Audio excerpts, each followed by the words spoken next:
Hello, hi everyone, সবাই কেমন আছো? আমি ভালোই আছি। সবাইকে শুভ সকালের অনেক অনেক শুভেচ্ছা ও ভালোবাসা।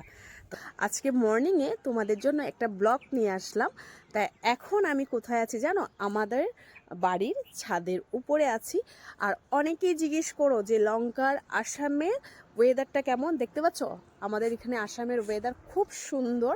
উইন্টার সিজনে যদি আমাদের রৌদ্রুর আলোটা না থাকে একদমই ভালো লাগে না।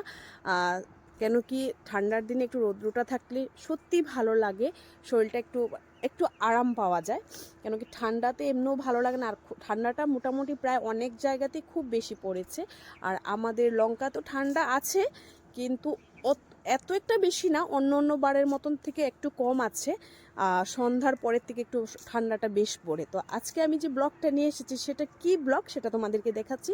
আমাদের বাড়িতে ছাদের উপরে আমার শ্বশুর মশাই একটু গার্ডেন করেছে, প্লাস আমাদের শাকসবজি লাগিয়েছে। বাজার থেকে অবভিয়াসলি কিনে আনা হয়, তারপরে বাড়িতে লাগিয়ে খাওয়াটার মজাটাই কিন্তু খুব আলাদা। কিন্তু সেই মজার পিছে যে কতটা কষ্ট সেটা কিন্তু যারা করে তারাই নিশ্চয়ই জানতে পারবে। যেহেতু আমি করি না, আমি জিনিসটা ফিল করতে পারি না, কিন্তু আমি দেখেছি তো করতে অনেকটা কষ্ট। আমরা ভাবি যে ঠান্ডার দিনের মধ্যে রৌদ্রটা ভালো লাগে, সেই রৌদ্রুর মধ্যে 2-2.5 ঘন্টা 3 ঘন্টা থাকতে কিন্তু সবারই কষ্ট হয়। আমি তো একদমই রৌদ্রুতে থাকতেই পারি না। তো কি কি গাছে লাগিয়েছে সেটা তো তোমাদের সাথে একটু শেয়ার করি। গাছে কিন্তু এত একটা ফসল হয়নি, যখন হবে অবশ্য তোমাদেরকে দেখাবো, কিন্তু যতটুকুই হয়েছে সেটাই তোমাদের সাথে আমি শেয়ার করছি, ঠিক আছে? দেখো তোমরা, এই যে দেখো, ফার্স্ট তোমাদেরকে আমি দেখালাম আমাদের গাছের ছোট ছোট ব্রেঞ্জেল, দেখতে পাচ্ছ? বেগুন ধরেছে, খুব টেস্ট খেতে, একটু পোকা হয় কিন্তু হলো আমি শুনেছি যে এই বেগুনে পোকা থাকে, সেই বেগুনটা হয়তো খেয়ে অনেকটা টেস্ট হয়। আর তারপর সবচেয়ে আমার যেটা ফেভারিট সেটা হলো আমাদের বাড়ির ধনিয়া পাতা। আমাদের বাড়ি থেকে আমাদের বাজার থেকে সব কিছুই আনা হয়, খালি ধনিয়া পাতাটা ছাড়া। কেন কি সেটা আনতে ওদের মনে থাকে না। তাই আমার কথা ছিল যে যে কোনো গাছই লাগানো হোক না কেন, কিন্তু ধনিয়া পাতাটা লাগানোটা অবশ্যই দরকার। কেন, যখন দরকার হবে তখন গাছের থেকে নিয়ে যেতে পারবো। তারপর এখানে এটা কি গাছ সেটা আমি বলতে পারছি না। অনেক কিছু গাছ মানে এখন ছোট তো চেনা যাচ্ছে না, যখন একটু বড় হবে নিশ্চয়ই আমি বুঝতে পারবো।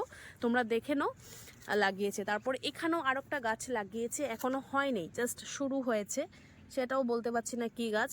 তো সেই জিনিসগুলো কি মানে হচ্ছে, এটা চিনতে পেরেছি, সেটা হলো ফুলকপি গাছ লাগিয়েছে। ফুলকপি গাছ লাগিয়েছে, এখনো ফুলকপি ধরেনি, যখন ধরবে তোমাদেরকে অবশ্যই দেখাবো। আজকে কিছু কিছু অল্প অল্প ছোট ছোট গাছ হয়েছে, তো তাই ভাবলাম তোমাদের সাথে একটু শেয়ার করি। তো সেই এখন যে দেখতে পাচ্ছ গাছগুলো, সেই গাছের পিছে যে কতটা কষ্ট সেটা যারা করে তারা অবশ্যই। এখানে হয়েছে মরিচ গাছ, মনে হয় নাকি সেটা, না কি জানি না আমি। তোমরা দেখো, দেখলে নিশ্চয়ই অনেকে আছে চিনতে পারবে, আমি তো চিনি না।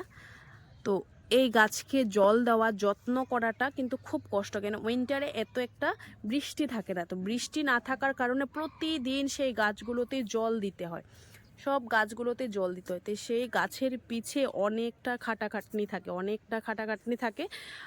অনেকেই যারা করে সেই জিনিসগুলো লাগানোর শৌখিন মানুষ তারাই বুঝতে পারবে। আর আমাদের গাছের এই পিছে খাটাখাটনি কিন্তু সব আমাদের শ্বশুর বা শাশুড়ি মশাই করে, কিন্তু বেশিরভাগ আমার বাবাই করে। কেন, উনি এসব লাগানোর খুব শৌখিন উনি। আমি বিয়ে হয়ে আসার আগের থেকে উনি এসব নিয়ে খুব ইন্টারেস্টেড।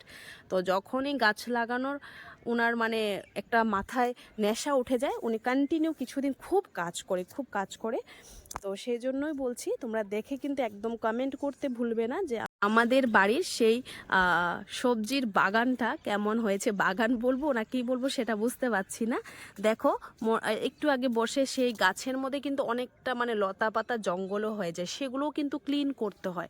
একটু আগে কাজ করে গেছে, তারপরে আমি এসেছি ভিডিও করতে। আমি তো খুব সহজভাবে ভিডিওটা করে নিচ্ছি, কিন্তু সেই সহজ কাজটার মধ্যে যে কতটা কষ্ট আছে সেটা কিন্তু আমরা সবাই জানি না।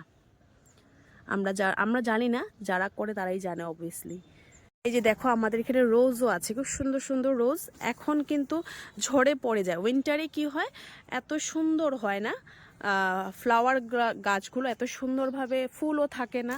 আর সামারে অনেক ফুল থাকে, সেটা আমি সামারে ফুলের সিংহাসনও ফুলগুলো দিয়ে আমরা শেষ করতে পারি না। কিন্তু আমি একবার তোমাদের সাথে আমাদের ফুল বাগানে যখন অনেক ফুল থাকবে তখন তোমাদের সাথে শেয়ার করব।